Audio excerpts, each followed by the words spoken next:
The airport bridge shuddered. Wind howled through the steel beams, a monstrous symphony of nature's fury. Rain lashed down, blurring the city lights into an impressionist smear. The bridge, usually a sleek passage to the sky, now swayed precariously, a fragile thread about to snap. Inside the security office, alarm lights flickered, casting an eerie red glow on the face of Michael, the senior administrator.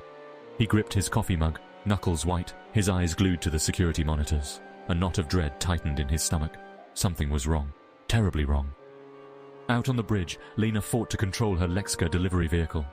The wind buffeted the small electric truck, threatening to toss it aside like a toy. She gripped the steering wheel, her knuckles also white, her heart pounding against her ribs. She was late, already pushing the limits of her delivery window, and now this. In the passenger seat, Dr. Anya Sharma, a renowned researcher in bioacoustics, clutched her briefcase, her face pale. She closed her eyes, trying to ignore the howling wind, the swaying bridge, the impending sense of doom. She had a critical presentation to deliver, one that could change the course of history. But right now, survival seemed far more important. Michael was a man of routines, of schedules and protocols. But years of working in airport security had honed his instincts. He could smell trouble, and right now, the air reeked of it. The storm, the swaying bridge, the frantic calls coming through his headset.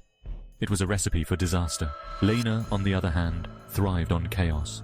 A former race car driver, she was used to handling pressure, to pushing her limits and her vehicles. But this was different. This was nature's fury, and it was playing a different game altogether. Anya just wanted it to stop. The swaying, the wind, the fear. It was all too much. She longed for the quiet solitude of her lab, the comforting hum of her instruments, the familiar world of scientific inquiry. But there was no escaping this, not now. Lena slammed the brakes as the Lexka skidded on the slick road.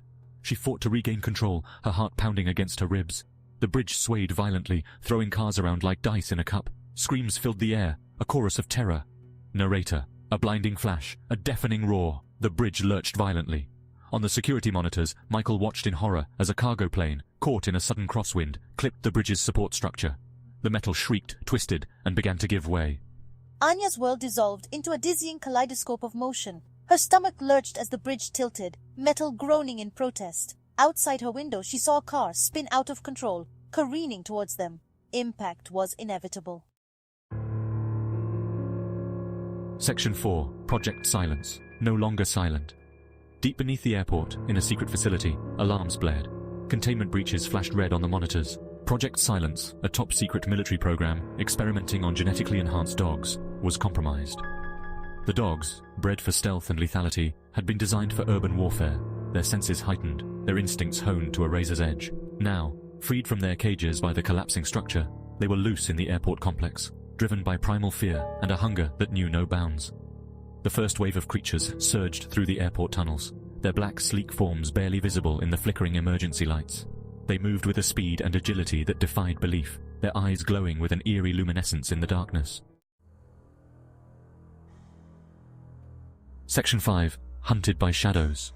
Michael watched, in growing horror, as the security feeds flickered back to life, only to reveal a new kind of chaos. It wasn't just the storm or the collapsing bridge. There was something else out there, something moving in the shadows, something deadly. Lena, dazed but alive, kicked open the crumpled door of the Lexka. The air was thick with the smell of smoke and ozone. She pulled Anya from the wreckage, the researcher's face pale, her eyes wide with terror. They had survived the crash, but their ordeal was far from over. A low growl, guttural and chilling, echoed in the wreckage. Lena spun around, her blood turning to ice. Two pairs of glowing eyes stared back at them from the shadows, their owner hidden in the darkness. They were being hunted. Section 6, Fight, Flight, or Fate. Michael grabbed the emergency radio, his hands trembling. He had to warn the survivors, alert them to the new danger. But the words caught in his throat. How do you warn someone about monsters? Lena pushed Anya towards the service elevator, its doors hanging open like a metallic maw. "Get to the roof!" she shouted, her voice barely audible above the storm. She grabbed a fire extinguisher, her only weapon, and faced the shadows, her heart pounding a war drum in her chest. Anya stumbled towards the elevator, her legs shaky, her mind reeling.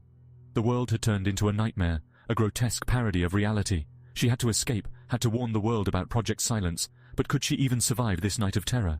The storm raged on, indifferent to their plight, a symphony of destruction playing out against the backdrop of a dying city. Survival, it seemed, was a game of chance, a roll of the dice in a world gone mad.